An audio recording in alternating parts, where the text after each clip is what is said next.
Hello students. Previous chapter में हमने देखा HTML और उससे रिलेटेड टैग्स हमने स्टडी करी। अब नया चैप्टर है, नया टॉपिक है साइबर इथिक्स। ये काफ़ी इसका चल रहा है। तो cyber ethics basically can be defined as the study of moral, legal and social issues। तो नॉर्मली ये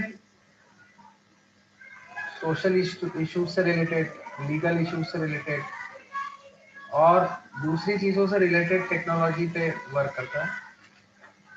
चीज़ें मेंटेन होना चाहिए।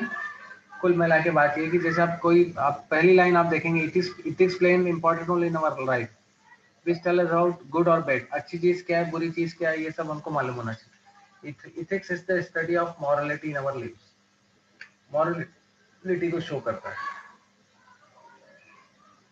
बुक का 6 चैप्टर है। तो cyber ethics related to ethical issues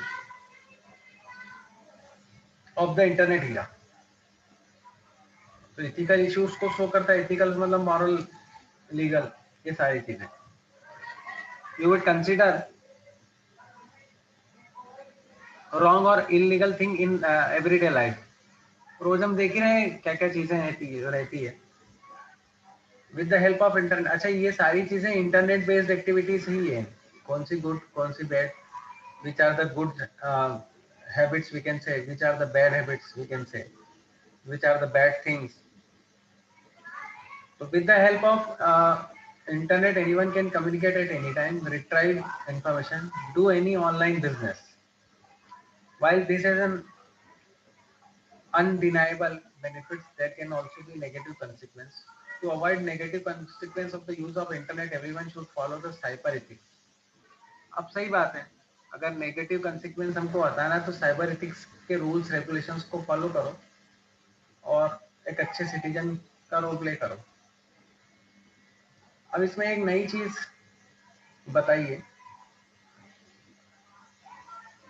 e commerce.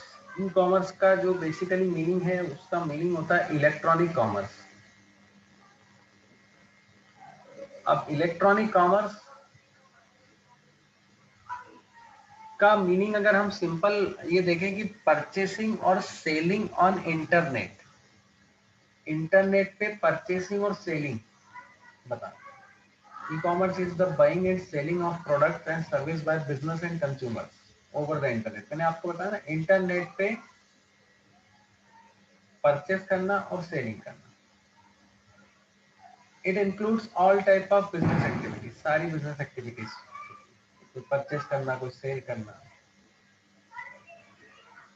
Such as retail, shopping, banking, investment, ये सारी चीजें। Sometimes this transaction include the real time transfer of funds from buyer to seller and sometimes rapidly as lower price are offered by wholesaler, retailer and their products। तो अलग अलग situation है। Sometimes that is handled manually once a secured order is reduced by the merchant। अब आपको fund transfer करना है तो आप डायरेक्ट भी कर सकते हैं। जैसे ऑप्शंस आते हैं ना, जब अपन कोई कुछ मंगवाते हैं हम ऑनलाइन, तो कैश ऑन डिलीवरी ऐसा एक ऑप्शन आता है, एक प्री पेमेंट पे एक ऑप्शन आता है। तो ये सारे ऑप्शन है, उसी के अकॉर्डिंग वो बता रहे हैं। This trend is a set of e-commerce websites are providing more secure and privacy। अब जैसे ई-कॉमर्स वेबसाइट कौन कौन सी है, आप अगर अपन देखें तो फ्लिपकार्ट है, अमेजन है, ये दो बहुत चलती है। चाइना वाली बात करें तो अलीबाबा भी बहुत चलती थी। This trend is a set as e-commerce websites are providing more securely and privacy to their customer in money transaction। तो हमको मनी ट्रांजेक्शन के हिसाब से भी वो चीजें प्रोवाइड करना। अब बेनिफिट क्या है? तो सबसे पहला बेनिफिट रिड्यूस कॉस्ट। अब रिड्यूस कॉस्ट कैसे जाती है कि हम मार्केट जाते हैं ऑफलाइन कोई चीज परचेज करना है तो वो महंगी मिलती है। वो उसके महंगी मिलने के कई कारण हैं। उसकी महंगी मिलने का सबसे बड़ा कारण ये होता है कि पहले मैन्युफैक्चर होता है, मैन्युफैक्चरिंग से डिस्ट्रीब्यूटर के पास जाता है, डिस्ट्रीब्यूटर से होलसेलर के पास जाता है, होलसेलर से रिटेलर के पास आता है और हम रिटेलर से बात करते हैं। और ऑनलाइन में क्या होता है, मैन्युफैक्चरर से डायरेक्ट डिस्ट्रीब्यूटर या सेलर के पास ये आता है तो बीच की जो कड़ी है वो खत्म हो जाती है। तो इसलिए ऑनलाइन की चीजें आपको चीप मिलने के चांसेस रहते हैं। Due to the reduce labour paper work reduce error in data, reduce post cost. E-commerce sites offer lower prices and hence products are cheaper. तो प्रोडक्ट चीप ही मिलेगा इसमें। और चीजें प्रॉपर मिलेगी। दूसरा है रिड्यूस शॉपिंग टाइम। अब देखो शॉपिंग टाइम भी रिड्यूस हो जाता है। कैसे? आप घर से मार्केट के लिए निकलोगे तो एक टाइम आपको डिसाइड करना पड़ेगा, फिर एक पर्टिकुलर आपको शॉप पे जाना पड़ेगा और शॉप पे जाने के बाद वहां आपको स्टे करना होगा। शॉपकीपर फ्री है तो फिर कोई दिक्कत नहीं, अगर बिजी है तो फिर इट विल टेक टाइम।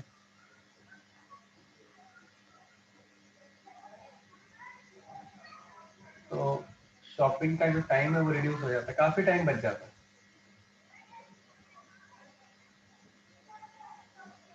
ये shop from anywhere any time.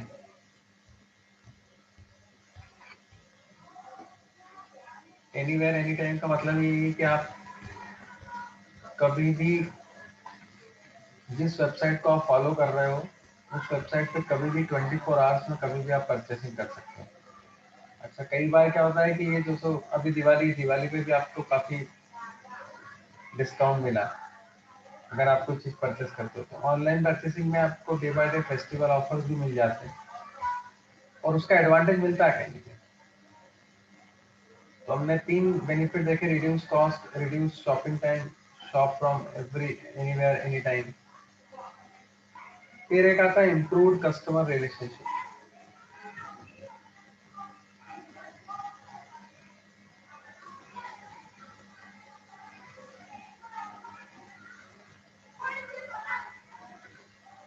Improved communication between trading partners or customer company need to enhance long term relationship। Suggestion box आते रहते हैं, उसमें फीडबैक आते रहते हैं। तो फीडबैक और सजेशन आप देते रहते हो तो उसमें जो कस्टमर से एक रिलेशनशिप मेंटेन हो जाती है, उसके अकॉर्डिंग वो वर्क होता है। आगे बढ़े हम।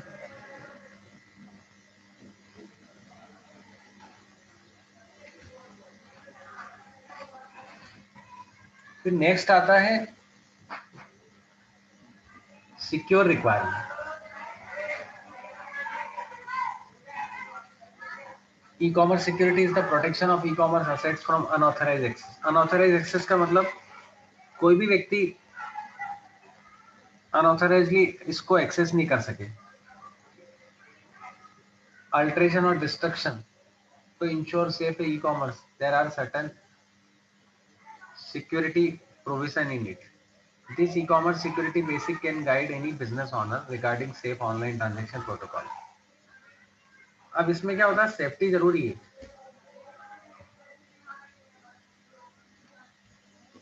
सेफ्टी का मतलब है कि कोई भी व्यक्ति कहीं से भी कुछ अलग टाइप की हरकत कर दे तो वो भी देखने वाली बात है। जैसे आपका नाम, एड्रेस, लॉगिन आईडी, पासवर्ड ये प्रॉपरली इंटर हो। कोई भी चीज आपने डिलीवरी की तो ऐसा नहीं, कई बार लोग फेक भी कर देते हैं।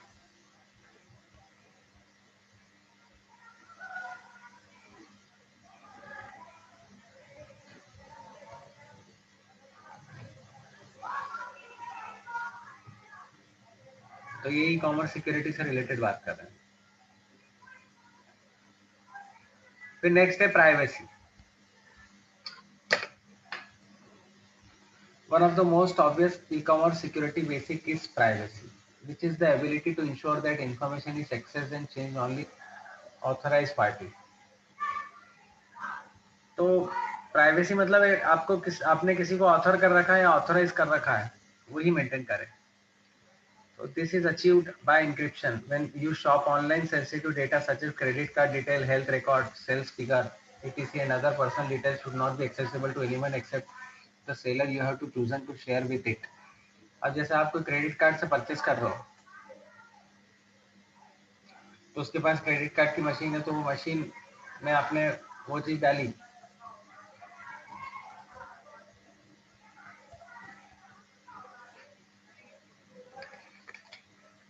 तो वो जो शॉपकीपर है बस उसको मालूम है और आपको वो देगा और आप पासवर्ड डालेंगे, पिन आप डालेंगे। तो प्राइवेसी की प्राइवेसी होना चाहिए। ऐसा नहीं कि वो डाल दिया तो फिर सभी को बताते रहे कि भैया इन्हें कार्ड डाला है और ये कार्ड के अकॉर्डिंग ये वर्क हो रहा है। तो ये भी ध्यान रखने वाली बात है। हालांकि ये सेक्टर पूरा सिक्योरिटी और उससे रिलेटेड ही है। फिर नेक्स्ट आ रहा है integrity. Second concept which is crucial with in the secure e commerce is the idea of integrity.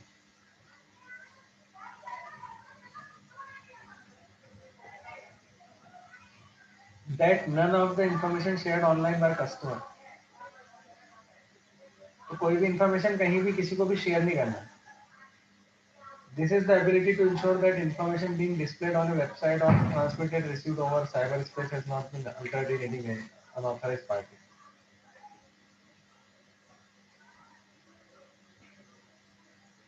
तो कोई भी इंफॉर्मेशन आपको शेयर नहीं करना है, इससे वो इंटीग्रिटी मेंटेन रहे।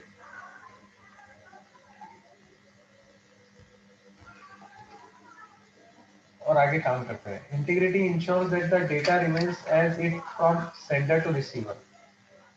और ये इंश्योर हो जाना चाहिए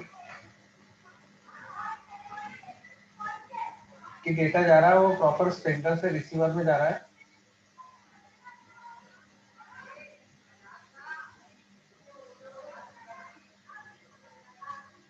मतलब एक प्रॉपर इंटीग्रिटी मेंटेन रहे। उसको हम ये कह सकते हैं वन सॉर्ट ऑफ, इसको इंटीग्रिटी है वन सॉर्ट ऑफ ऑनेस्टी बोल सकते हैं।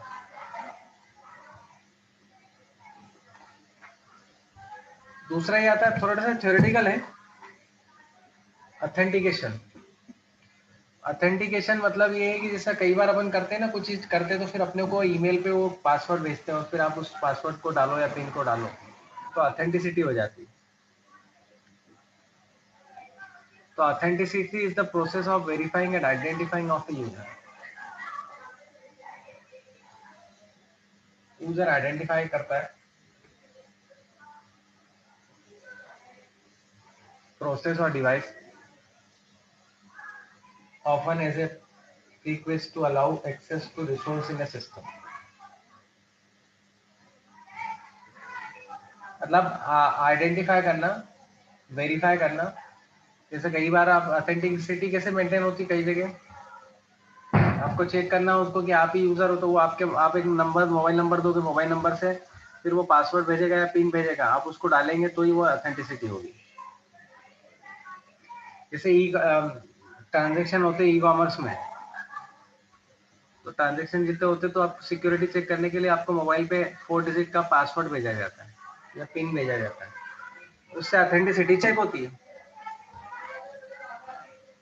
ये वाली बात रहती है उसमें। अब दूसरा ये है कि ई कॉमर्स, नेक्स्ट इसमें बात करें तो ये both the buyer and seller provide proof of identification to each other so that they can feel secure about the sale and purchase। और बायर और सेलर को सिक्योर रहना चाहिए, उनका प्रूफ आइडेंटिफिकेशन प्रूफ होना चाहिए और ये क्लियर होना चाहिए कि वो सेल और परचेस दोनों एक दूसरे को वेल नोन हो और दोनों की चीजें क्लियर हो। In e commerce fraudulent identification and authentication are possible and many business hire an expert to put this kind of e-commerce security basics in place। Common solution for this problem include technological solution like customer login and password for additional credit card, PIN card। अब वही authenticity में वही बात है। फिर दूसरा है आपने नीचे देख ही रहे हैं आप, नॉन रिप्यूटेशन। अब ये एक नए तरह की सिक्योरिटी आई है जिसमें प्रॉपरली चीजें देखी जाती है ट्रांजैक्शन के लिए।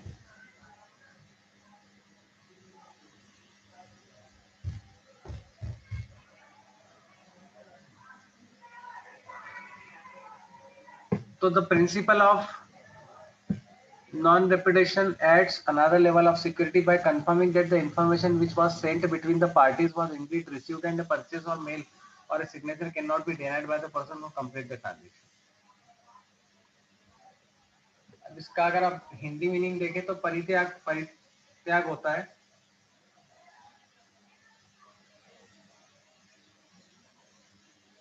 मतलब डेजर्टेशन, आप रेजिग्नेशन, कंफ्यूजन, कंफ्यूटेशन, ये सब बोल सकते हैं। Non-repetition is the process that someone can deny something, whereas repetition means denial. मतलब आपने कोई, जैसे अपन कहीं जा रहे हैं, किसी ने अपने को एक्सेप्ट नहीं करा, डिनाई कर दिया, तो वो non repetition. It refers to the ability to ensure that a party to a contract or communication cannot be denied the authenticity of their signature on a document or sending message. तो कहने का मतलब आपने भेजा कुछ, तो उसके signature match होना चाहिए, सारे कागज मैच होना चाहिए, वो सारी चीजें मैच होना चाहिए, उसके बाद ही बताई जाती है। ये नॉन रेपिटेशन होती है।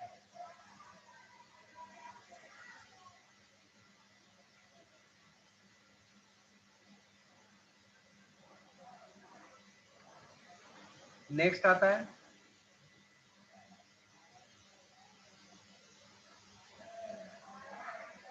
Security provision in e commerce. अब इंक्रिप्शन, इंक्रिप्शन मालूम है क्या होता है? इंक्रिप्शन का मतलब होता है जैसे अपन पासवर्ड लिखते हैं ना, तो पासवर्ड आप रीड नहीं कर सकते हो, डॉट डॉट डॉट डॉट या स्टार स्टार स्टार आता है, उसको इंक्रिप्टेड मोड बोलते हैं। क्या बोलते हैं उसको? Encrypted mode. Encryption is a term that refers to the act of encoding data into non-readable form. It is also known as cybertext, so that they cannot be understood by unauthorized person and cannot be securely transmitted via the internet. और internet पे ये चीजें हैं, तो कहने का मतलब है पासवर्ड ऐसे भी रीडेबल नहीं होता, जिसको ध्यान रखने वाली बात है। या तो स्टार आएगा या डॉट डॉट डॉट आएगा।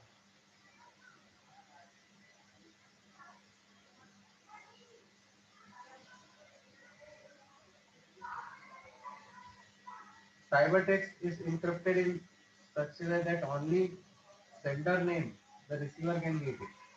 वही वो इंक्रिप्टेड बोला, मतलब जिसने भेजा और जिसके पास रिसीव हुआ वही समझ पाएगा।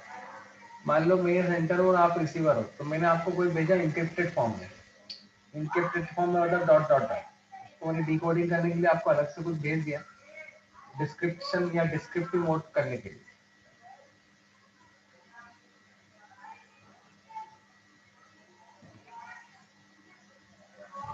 तो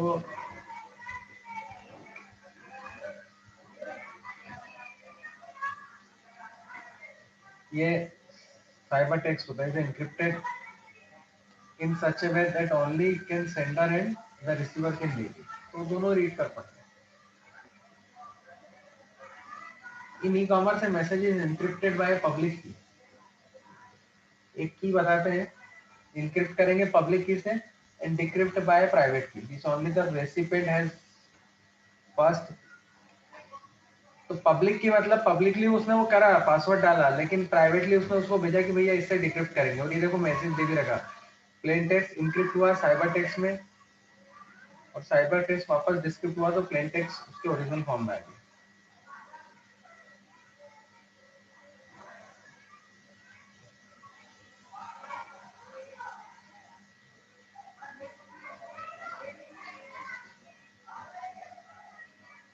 आगे बढ़े हम, देखो इसमें ये लिखा, data is it's natural form in plain text, it is in easily understandable form, it can be any form like audio video text. तो प्लेन टेक्स्ट कुछ भी हो सकता है, ऑडियो भी हो सकता है, वीडियो भी हो सकता है। साइबर ट्रिक्स मतलब ट्रांसफॉर्म डेटा, मतलब encrypted data after encryption is known as cyber tricks और साइबर क्रिप्टोग्राम।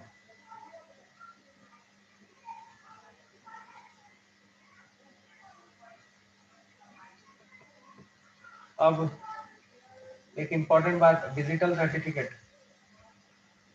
आजकल मिल ही रहा है, सारी चीजें ऑनलाइन हो गई है अभी।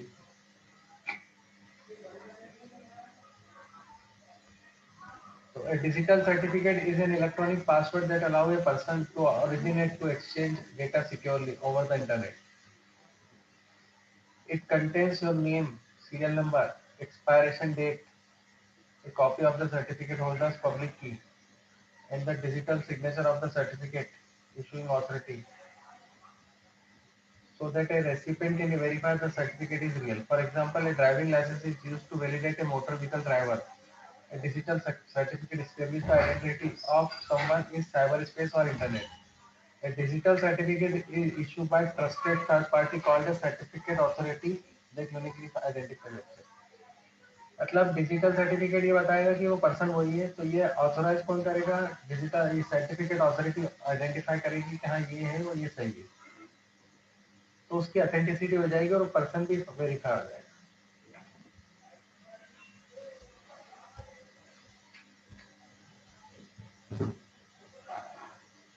नेक्स्ट है सिक्योर सॉकेट लेयर या ट्रांसपोर्ट लेयर सिक्योरिटी। ये भी अपने उसमें कंप्यूटर में जब आप प्रॉपर्टी देखते हो तो इंक्रिप्शन में ये जो होती है, राइट क्लिक करके प्रॉपर्टी देखोगे तो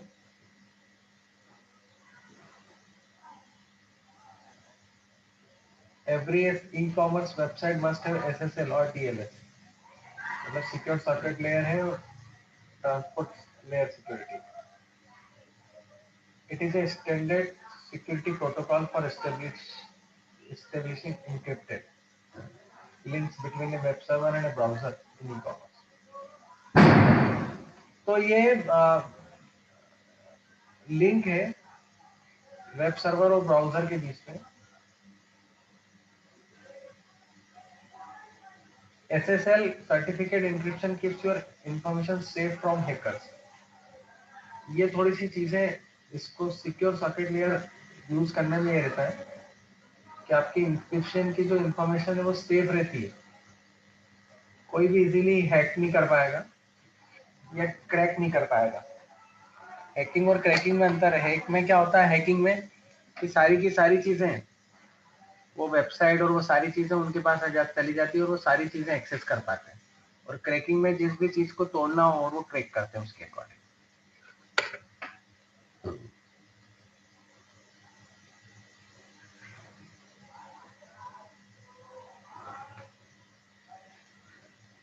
तो secure socket layer certificate encryption keeps your information safe from hackers. तो हैकर से इंफॉर्मेशन सेफ रखते हैं।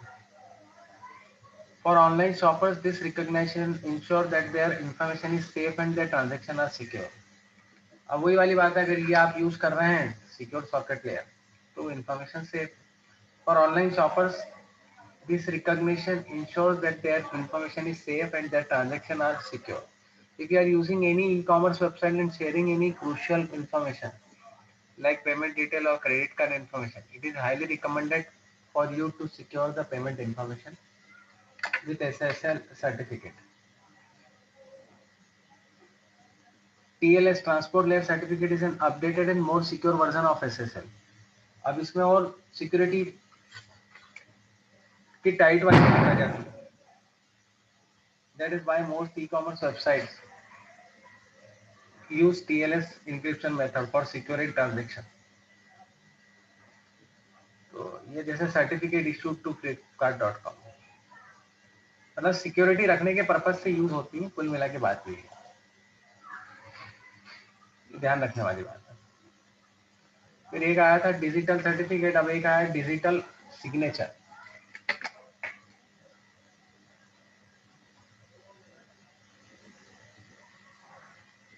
अब digital signature is also known as electronic signature.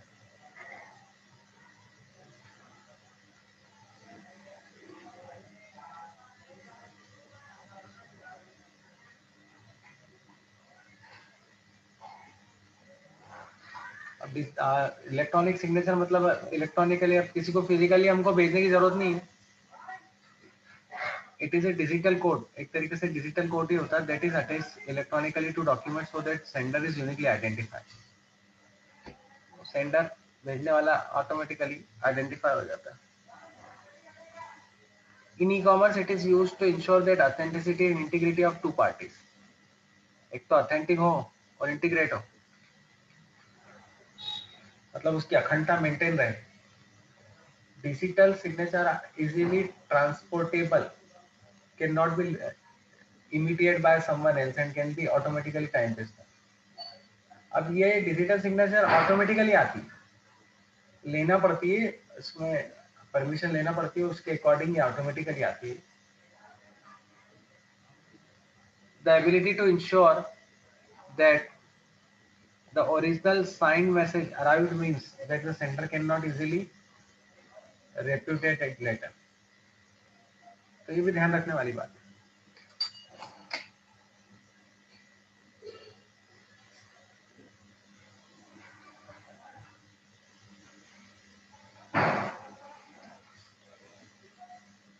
फिर है डिजिटल सिग्नेचर, डिजिटल सर्टिफिकेट जो होता है is used to validate websites, website को बताता है certificate. On the other hand, to verify and validate a digital message or document, digital signature is used। और कोई भी डॉक्यूमेंट वेरीफाई कराना है या वेरीफाई करना है तो वो डिजिटल सिग्नेचर के थ्रू होता है।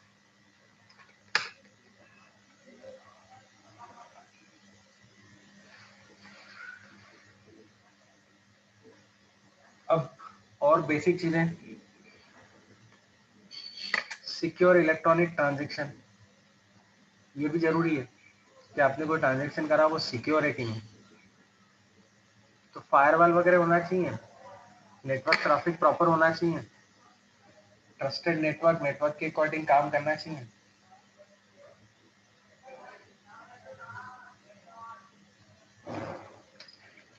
Secure electronic transaction is used to facilitate the secure transaction of consumer credit card information via internet।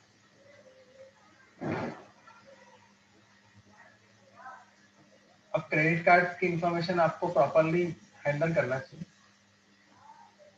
Secure electronic transaction इसीलिए लिखा है। Set block out the detail of credit card information, preventing merchants, hackers and electronic थieves from accessing this information.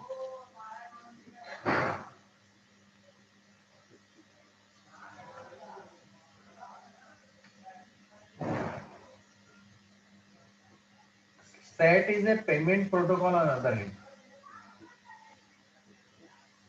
बस एक secure electronic transaction एक तरीके से protocol है पेमेंट का एक साइड से। SSL TSL is not a payment specific protocol. जो सिक्योर सॉकेट लेयर जो बताइए, लेयर जो बताइए,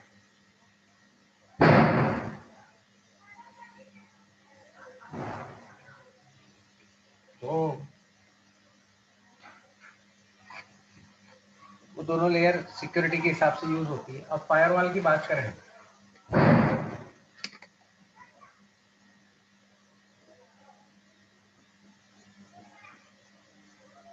तो फायरवॉल में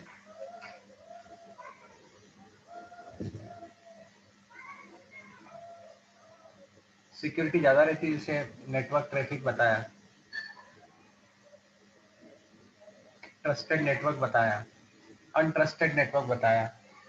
तो फायरवॉल हर तरह से सिक्योरिटी करता है।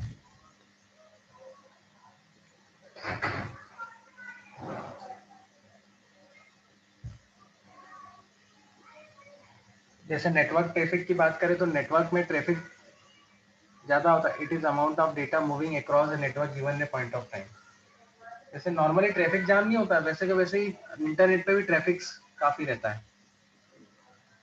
तो अब कौन सी चीज सही है, कौन सी चीज सिक्योर है, कौन सी चीज अनसिक्योर है, ये पता नहीं पड़ता है।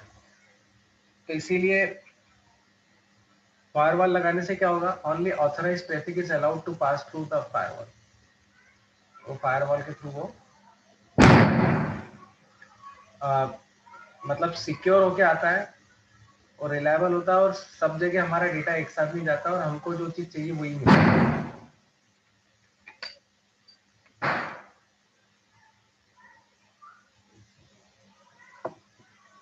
फिर सेकंड बात आ रही है trusted network. These are the under the control of network manager और नेटवर्क एडमिनिस्ट्रेटर। तो ये एडमिनिस्ट्रेटर के ऊपर ही है कि आप जो नेटवर्क मेंटेन कर रहे हो वो प्रॉपरली हो और उस पर ट्रस्ट कर सके। ट्रस्ट देखो, ट्रस्ट में ये है कि आपने केबल प्रॉपरली यूज हो, सबका नेटवर्क प्रॉपरली यूज हो, सिक्योर हो, अनऑथराइज्ड एक्सेस इजीली नहीं कर सके, ये चीजें अवेलेबल रहती है। फिर नेक्स्ट आ रहा है untrusted network. These are the situation outside the security parameter. अब ये वो वाली बात आती है कि सिक्योरिटी पैरामीटर को क्रॉस कर जाते हैं, सिक्योरिटी पैरामीटर के अंतर्गत नहीं आते। In control of the network administrator और network manager. This network are outside the firewall, और वो फायरवॉल से बाहर है। ये चीजें भी देखने लायक है।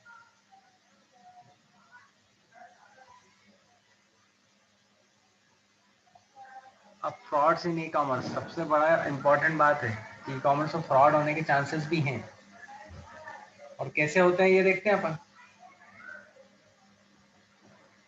जैसे e commerce fraud is one of the most significant problem in E business today. सबसे ज्यादा है, सही बात है। फ्रॉड पे देख ही रहे, कई जगह देखो आप, हम पार्सल मंगाते कई जगह, तो कई जगह बताते हैं पत्थर आ जाते हैं आपके पार्सल में या और कुछ आ जाते, तो लोकल वेंडर जो लोकल सप्लायर है वो गड़बड़ करते ही है। और भी काफी जगह है। One of the biggest concern in e commerce is the threat of credit card information. अब किसी ने क्रेडिट कार्ड की इंफॉर्मेशन चुरा ली through online purchase procedure, but there are few more types of frauds that can be seen these days. Some of them are explained. एक तो credit card की information बता दी, और भी है identify theft.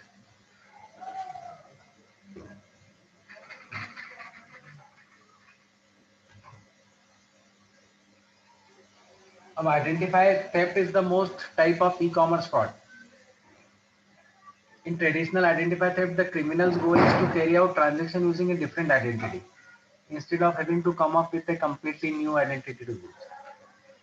They simply take over an existing one. In order to commit identity theft, fraudsters target personal information. अब देखो, जो वास्तव में जो चोरी करता है वो तो ये बोला कि ओरिजिनल फॉर्म में जाएगा या छुप छुपा के जाएगा और वो चोरी करके आ जाएगा। तो यहाँ पर वो आपसे क्या करता है, आइडेंटिफायर थ्रेड में फ्रॉडर्स टारगेट पर्सनल इंफॉर्मेशन। आपका personal information, name, address, mobile number, email, credit card information और अकाउंट इंफॉर्मेशन निकाल लेता है और उसके थ्रू वो चोरी करने की कोशिश करता है या ट्रांजेक्शन करता है।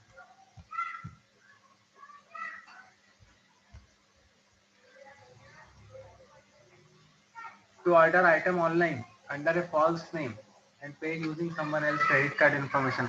अब वही वाली बात है कि जो चोरी करेगा तो वो अपना नाम तो देगा नहीं, वो दूसरे का नाम यूज करेगा और जिसकी इंफॉर्मेशन चुराई है वो बताएगा। To order online, use a false name, pay using someone else credit card information or debiting another person's accounts are example of identity theft. Some ways to conduct identify thefts are given below. कुछ और theft बताए, एक तो identify theft है। Identify theft में तीन चीजें और बताई, फिशिंग, पार्सिंग और social engineering. Phishing, parsing and social engineering, ये रिवाइज करा अपन।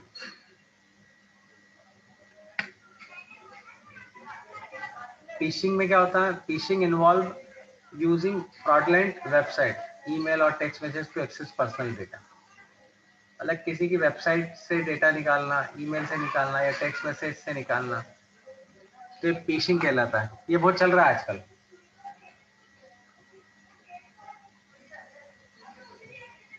फिर नेक्स्ट है farming. Farming is another technical method in which manipulated browser direct customer to fraudulent website. Manipulated browser मतलब ब्राउजर में इंफॉर्मेशन ऐसी कुछ आप रखते तो उसका डेटा आप एक्सेस कर सकते हैं। This can be used to take over an existing account with an online shopping website. अब वो शॉपिंग वेबसाइट से भी वो डेटा ले लेते हैं। In most cases the payment I data और personal detail which is already stored in that account is directly to fraudulent websites.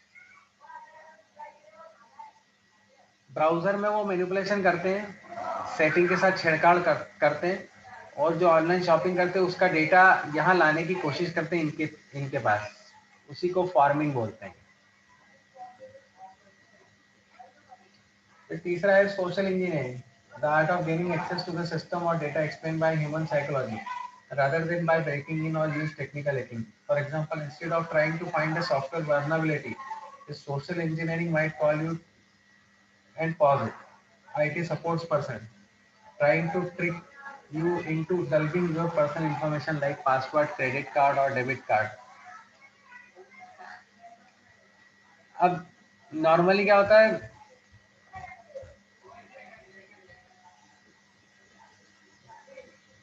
कि इमोशनली आपने किसी को ब्लैकमेल करके कोई चीज पता करने की कोशिश करी, तो उससे आपको इन्फॉर्मेशन मिल गई, क्रेडिट कार्ड की हो गई, पासवर्ड की हो गई, डेबिट कार्ड की हो गई, या और भी कोई चीज हो गई।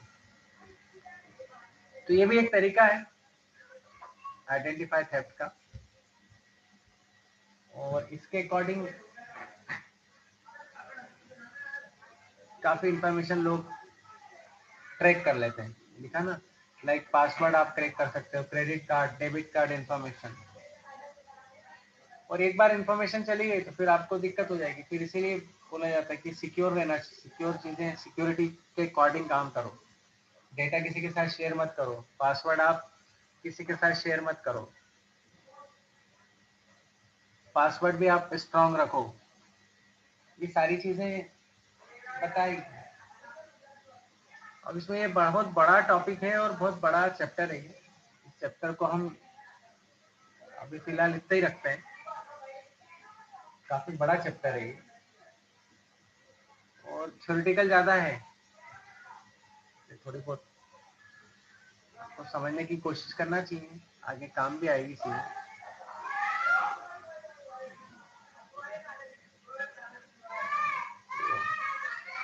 हमने आइडेंटिफाइंग थेफ्ट पढ़ा, ई कॉमर्स फायरवॉल पढ़ा, डिजिटल सिग्नेचर पढ़ा, डिजिटल सर्टिफिकेट पढ़ा, इंक्रिप्शन डिक्रिप्शन पढ़ा।